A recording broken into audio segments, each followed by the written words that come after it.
Mr. Speaker, this is day 15 of the shutdown, though, and Leader Scalise just kind of addressed this, that the 7-week bill that you guys passed before, you guys have already lost 2 weeks of that. Is there a point in the future where you decide to put either another clean continuing resolution on the floor, like in the next couple of weeks, or why not just put some of your appropriation bills that have passed out of committee on the floor during the shutdown? Our appropriators have been hard at work, even during the shutdown. They had, remember in the House, we passed all 12 separate appropriations bills through committee, 3 off the floors. There's 9 left. They've been working to put those together and prepare them for action.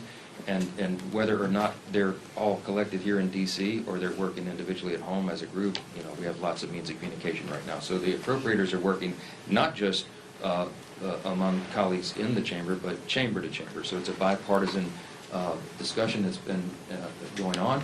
As I mentioned several days back, I even spoke myself with Patty Murray, who's the lead on appropriations in the Senate, Democrat side. So that work has been going on. With regard to the timeline of the CR, it would do us no good to pass yet another CR out of the House because it will meet the same fate.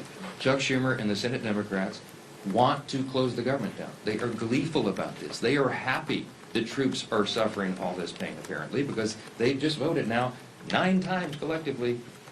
Democrats in Congress have voted 9 times to block the pay of troops and Capitol Police and all the federal employees and, by extension, all the civilian contractors and everybody else. So we would just be going through an exercise in political futility to pass another CR. It is ironic that the 7 weeks on the clean CR that we passed, September 19th, was a date that was determined by Republicans and Democrats in the House. The appropriators determined together that that should be the length of the CR, and they stipulated together that it should be clean.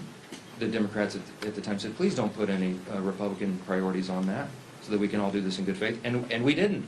We put a clean CR, and still they voted no. Why? Because their leadership, Hakeem Jeffries and Chuck Schumer, told them they had to. So I think appropriators want to get back to work. I know every House Republican does, but we've got to get the lights turned back on, and Chuck Schumer and the Democrats need to vote to do that so we can get back to regular legislative session. Yes,